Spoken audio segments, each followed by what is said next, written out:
90-е. Все помнят? Ну, почти все. Ну, а те, кто не помнят лично, то слышали. Ну что ж, специально для всех. Позвони мне! Позвони!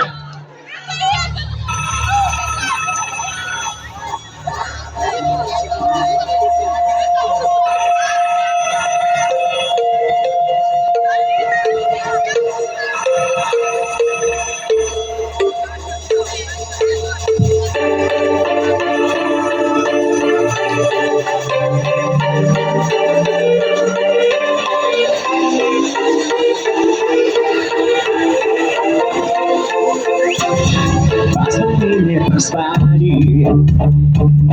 Позвони мне ради Бога. Через время протяни. Голос тихий и глубокий. Слезы тают над Москвой. Может быть, зову я город.